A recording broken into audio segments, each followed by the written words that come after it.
Good morning. This 50th anniversary of the historic Shanghai Communiqué is a reminder of the power of leaders to chart a new course for their countries and the world. President Nixon and Chairman Mao had very different worldviews. Secretary Kissinger and Premier Zhou Enlai, at Shanghai and after, held different views on national, economic, and global issues. But then as now, the United States and China also shared common interests. In 1972, this motivated leaders to tackle hard issues, and the Shanghai Communiqué ended decades of conflict and launched a half-century of engagement. We meet at a difficult moment in the world and in the U.S.-China relationship. 50 years ago, the USSR was a common threat that brought us together. Today, Russian aggression threatens to drive us further apart. This is a moment when nations of the world that respect the sovereignty of national borders are joining together in condemning Russia's illegal attack on Ukraine. China must decide where to stand and understand that bilateral relations with the U.S. will only become more strained in the absence of a clear choice to stand with international law. Not since that historic agreement 50 years ago have the differences between our nations been more stark, from human rights and national boundaries to economics and global standards for the future. But the world today is different than it was in 1972. Driven by deep engagement in the global economy, China saw an unprecedented reduction in poverty and catapulted to become, with the United States, one of the two largest economies in the world. In 2022, the world looks to the United States and China to sustain economic growth and anchor stability. And how we exercise that responsibility will shape the futures of our two nations and the broader global community. We continue to share many common interests, and on transnational challenges like climate change, global health, and the threat of global instability from state and non-state actors, the United States and China must work together.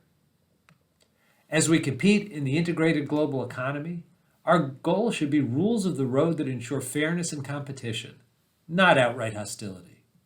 As risks grow that strategic concerns may spill over intentionally or accidentally into outright conflict, we need channels for bilateral communication to avoid potentially catastrophic misunderstandings.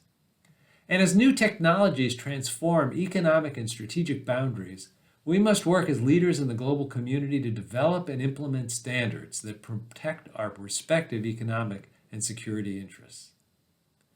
The case for continued engagement remains powerful, and it is dangerous to embrace decoupling as either the new reality or objective.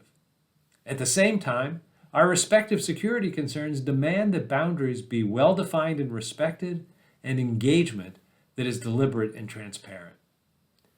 In recent years, a view has developed across party lines in the United States that China's policies are increasingly in conflict with U.S. interests and values. At the same time, messages from China to the United States reflect a view that the U.S. no longer offers a sound foundation for domestic or global stability. Sadly, the tone in both directions needs some work if we are to get back to the kind of constructive engagement that is needed to pursue our national interests as we advance our common interests while we wrestle with our differences. That means communicating candidly in an atmosphere of mutual respect between our two great nations.